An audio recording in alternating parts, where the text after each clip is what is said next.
Back to the wetland idea, and which was the same focus as the flowers that you saw earlier. I looked at this great blue heron, who is a species who lives in wetlands. You know, he flies around. He obviously doesn't live only in wetlands, but that's the nesting home. So then this piece I looked at kind of just a snapshot look at. You know, he's in his environment. We're kind of walking through, but he's really the key player. Obviously, he's very proud of walking. Yes. So the problem with this, so the great blue heron, it was endangered when I was looking at it, and then it went off the endangered list.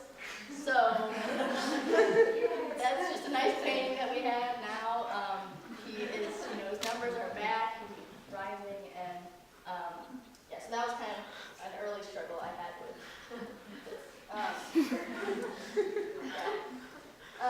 So narrowing my focus, so I decided that I really wanted to look into biodiversity as my goal topic for discussion and research, and what my paintings would investigate. So I began to envision kind of what I thought would be the best way to show my SIP, and I had this idea. I was going to make a room, and there were going to be wood panels. This is a little model. They're going to be 5 by 7 foot wood panels, and I would paint both sides, and there would be like an external side, which each side would have there would be a different species shown on each side. So there would be, I picked out 6 different animals I wanted to do, so there'd be this like room that you would walk into, and the inside would kind of have this internal landscape that was kind of interconnected with all these different species, their habitats, all as one when you would walk inside. So that was like, this is the best idea, this is the only way to do it, I must create a wooden room. That was my idea in Advanced Studio, early, like mid-Advanced Studio.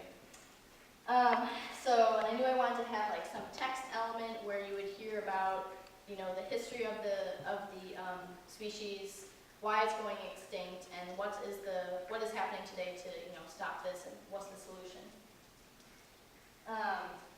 So I picked out my species. I was going to do a butterfly, I was going to do a bat, a lynx, a mussel, not your mussels, but like a mussel like that you eat, small one, and a bird, and you know, vertebrates, invertebrates, kind of getting a variety of things. And these were all, I learned my lesson. I double-checked to make sure that all these guys were still endangered as time went on, because, I mean, it would be great to talk about the ones that made it, but, you know, the ones that are having trouble, that's where the focus needs to be.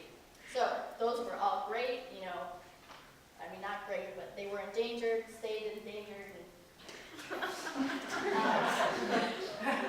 so, this first painting, this is my first piece that I created on the right, about the Carner blue butterfly, which, if you recognize, it's also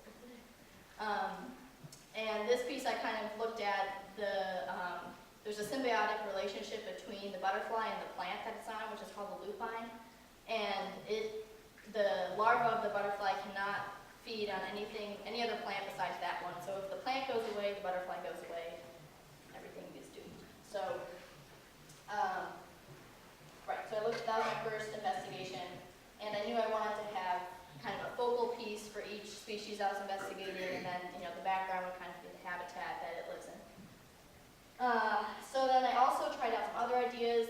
I had these little, you guys probably saw these, but they're like wire butterflies. And this did not go far because it was just bad. But this is early ideas that didn't really work, but they still had to happen for you to develop your idea and get somewhere that was successful. So, got through Advanced Studio, and I realized that transporting 5 by 7 foot wood panels by myself everywhere is not going to be possible. So the room wasn't going to happen. Painting on wood also can lead to warping, so I couldn't like really attach them together, and it was just an idea that was not going to work out. So which I didn't figure this out until I called a mentor of my in doing my senior project. I'm going to paint on wood. I'm going to make this room. It's going to be a huge room. And she was like, Olivia, how are you going to move these things by yourself to your studio, up and down the stairs? And I was like, you're right. I can't. She was like, why don't you just paint on canvas? Like, I don't know what people paint on canvas. So that's what I did. I got through this obstacle, and now you see these nice big canvases, which can be rolled up, easily transported to whatever location I want to show my stuff. And so a grand total of 420 square feet was what that was not really possible. Again, kind of high hopes for myself. So instead I changed it from 6 animals. I went down to 3.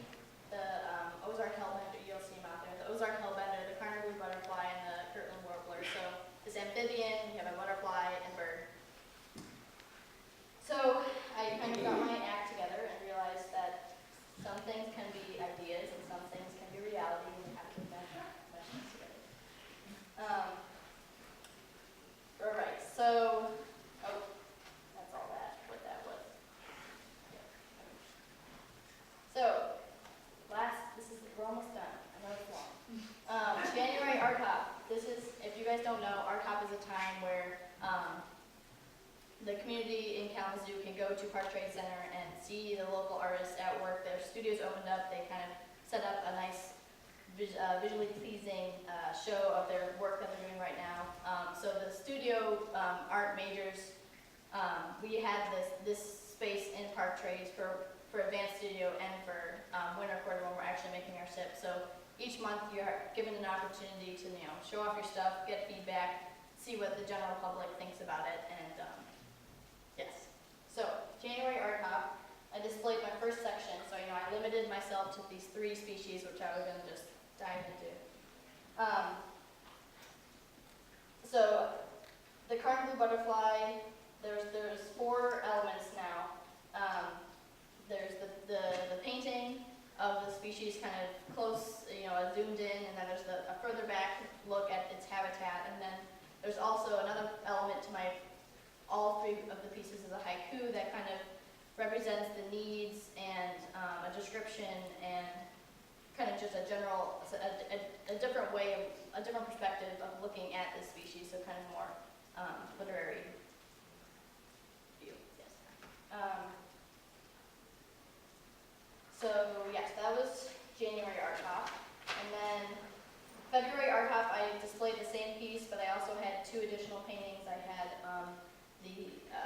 the bird and the hellbender, so those are just like the focal paintings, and they were kind of just on the next wall. I didn't get the backgrounds done in a month. I just didn't.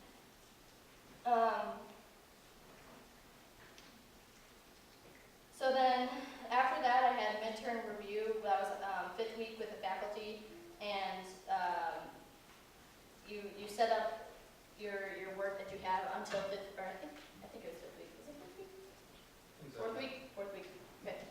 4th week, you set up your work as is, and you show it to the faculty as you would present it in your show, and they give you feedback and critique what's good, what's working, what's not working, what to change, what to look at. So after that, I kind of gained a better understanding of the importance of the subject matter and the composition of my work. This layering element was good, the haiku was good, and there just needed to be a little bit more, one last little. So by the March Art Hop,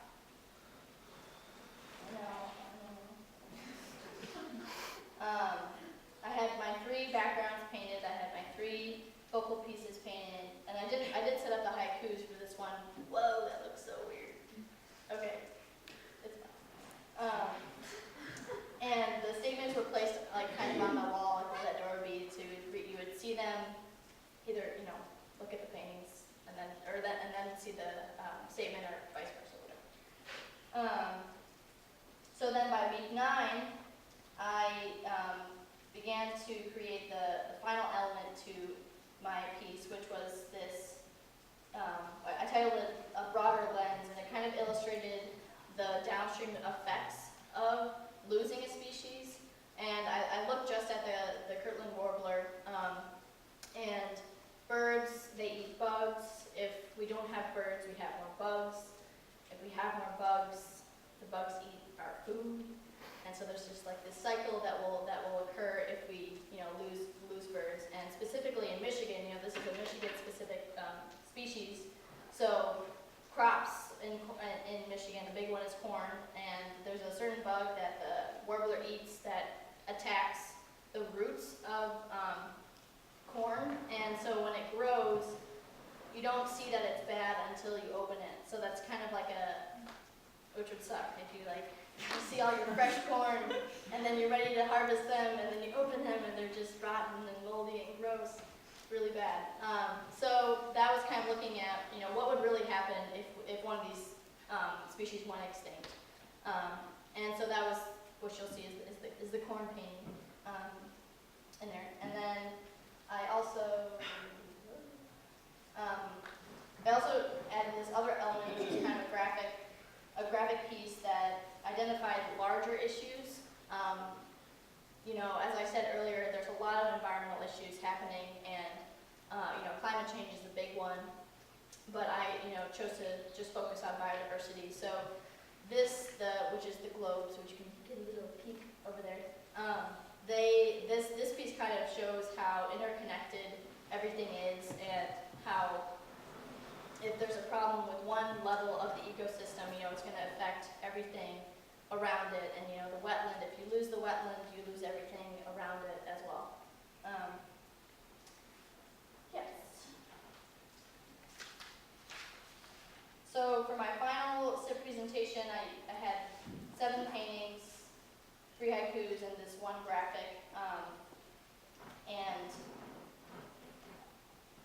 after completing my SIP, it was interesting to see. I was surprised on how difficult it can be to plan a long-term project. And what you think is going to happen isn't necessarily the right way for it to happen.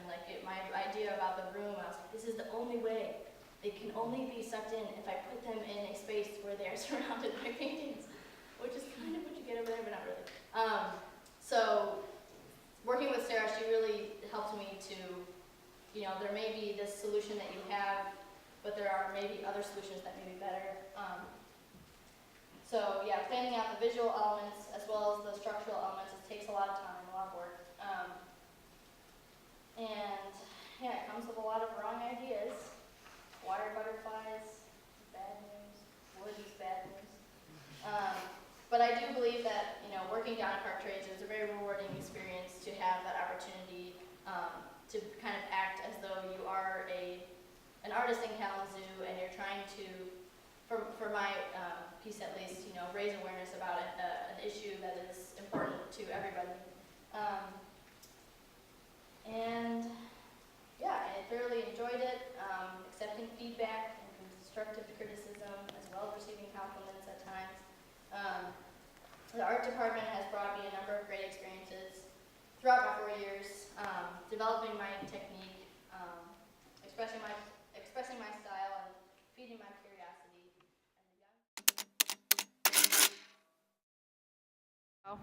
Okay, let's get started. Describe to me.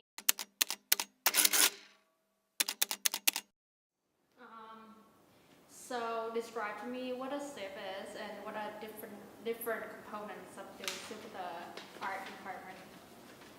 So at Kalamazoo College, every senior does a project in their department, and you can actually do one outside of your department, but for the most part, people do it in their major department.